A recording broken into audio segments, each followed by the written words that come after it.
Welcome to AM Best Audio. The excess and surplus insurance market continues to grow at a double-digit pace and shows no signs of slowing down. I'm John Weber for Best Review Magazine, and I'm speaking today to Travis MacMillian, President for the Americas for Xceedance. Travis, so glad you could join us today. Thanks, John. It's great to see you again. Travis, the surplus lines market continues to grow at a rapid pace. What do you believe is driving this momentum, and how sustainable is this growth over the next few years? Yeah, it's a great question. Look, I think that, as we kind of go through our discussion, I think one is we'll see that not only is it going to continue to grow, I'm not sure where the end in sight actually will be. But I think one of the big things is it's not that it's necessarily just pure growth. There is some of that, but it's really a shifting of stuff that would be insured in the standard marketplace having to come out now into the E&S market because of the fact that, exposures become, non-insurable to, the normal marketplace. So if I think about it, there's kind of three key areas of growth, I think. One is risk complexity, and again, I would combine that with a carrier's reduced market appetite. I think increasing severity and frequency around cat events. And if you take some of the major states, in the US market, like Florida, Texas, California, Louisiana, and the changing demographics around population, because people are moving there at a rapid pace, as population ages, and then your exposures increase, right? And then we have the whole era around new risks like cyber, AI exposures that are, often too volatile for a standard carrier to handle. And those are going into, the E&S market. And I think all that combined, really is what's, facilitating this growth trajectory. With risk profiles becoming more complex and new entrants accelerating innovation, how are surplus lines carriers evolving their underwriting approaches, particularly in high growth lines like cyber and catastrophe exposed property? Yeah, no, great question. I think that, if we think about cat exposed property, I think there's a shift to, more of a data centric scenario based type underwriting, right?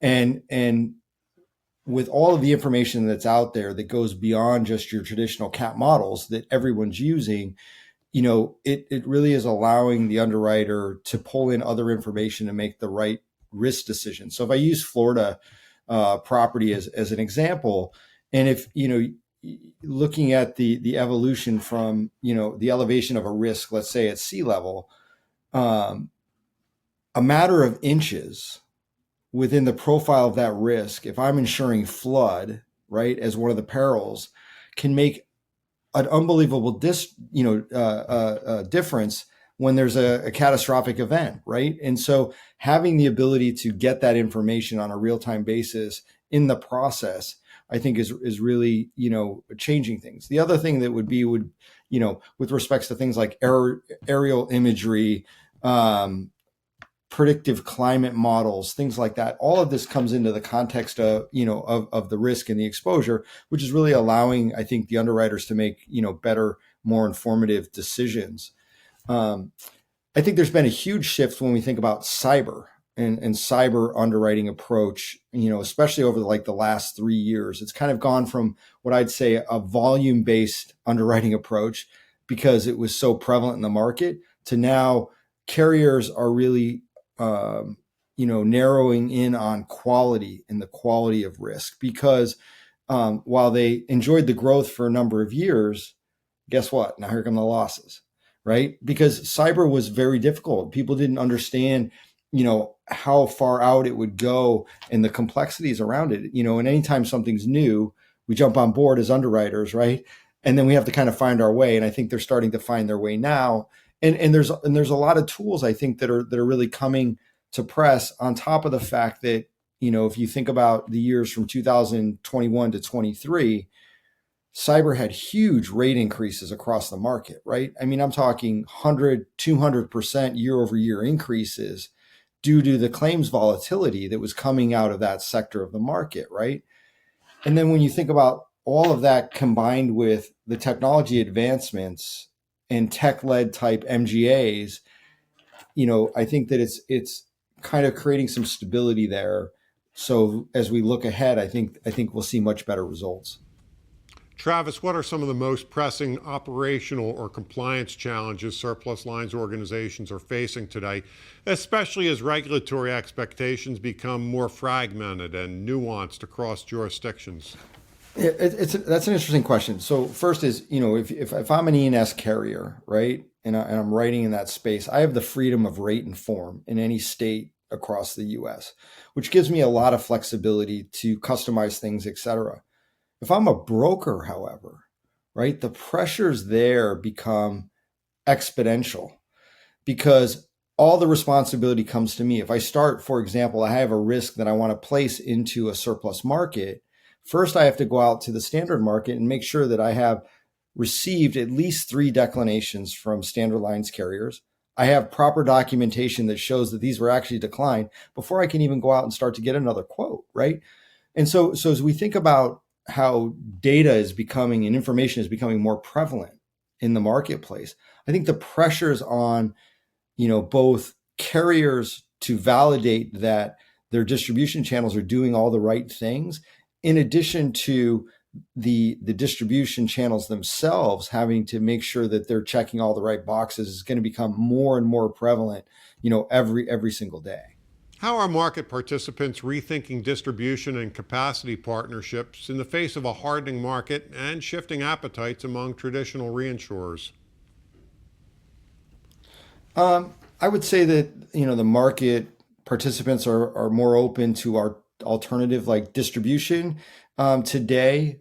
And what they're trying to do is probably align to the customer segment, right? So when I think about that, there's some companies that write direct. There are some that go through agents and brokers. There's some that go through wholesaler distribution, et cetera. There's some that do combination. I think depending upon the sector of the business that they're trying to acquire, they want to align that with the right distribution model. And I think that changes over time, right? Because really what an E&S carrier is trying to do is have those distribution channels really be their frontline underwriters with an expertise that brings that risk in so that it's a better quality risk when they're putting it on the books. Travis, in what ways are technologies like AI, data analytics, and digital platforms influencing how surplus lines business is underwritten and managed?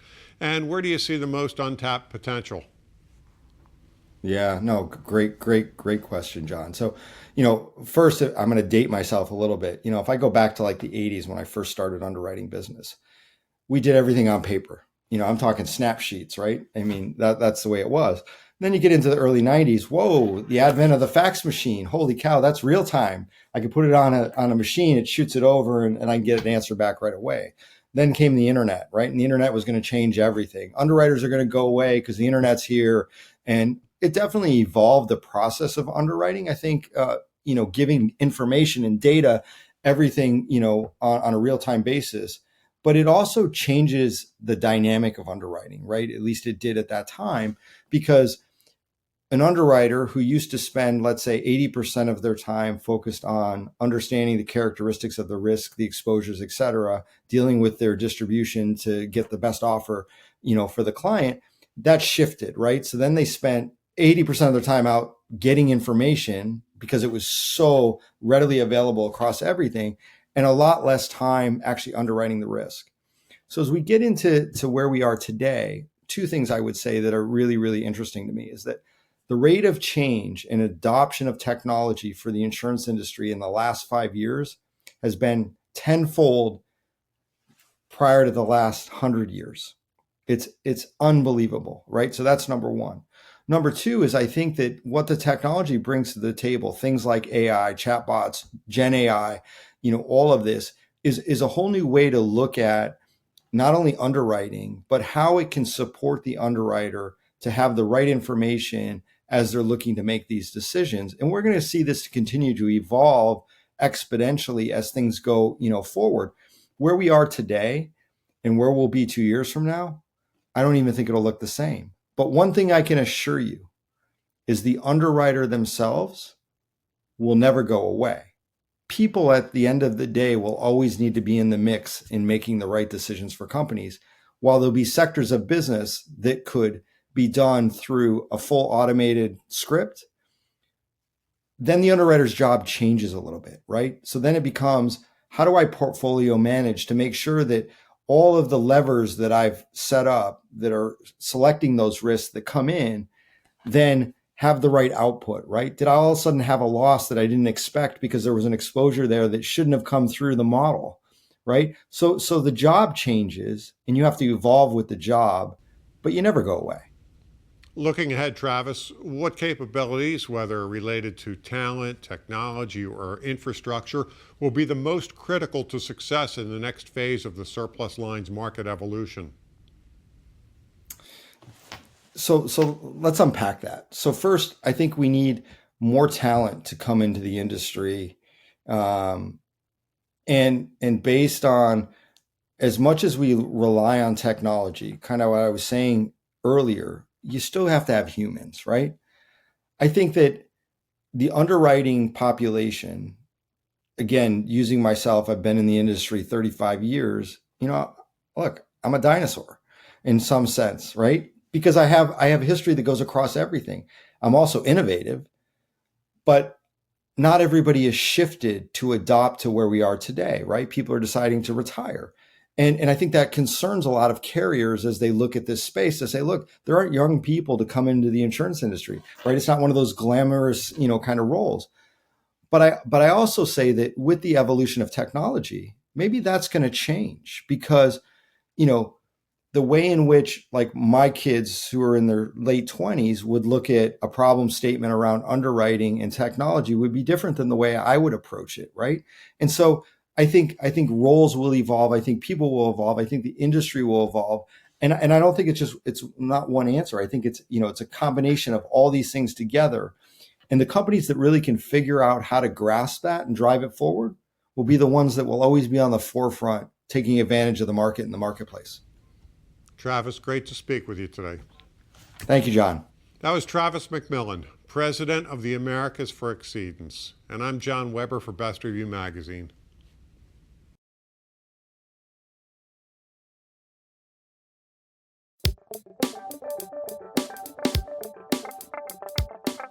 Looking to get the full attention of the insurance industry? We have the platforms that will do just that. Whether it be AM Best TV, AM Best Audio, Best Review Magazine, or Best Day.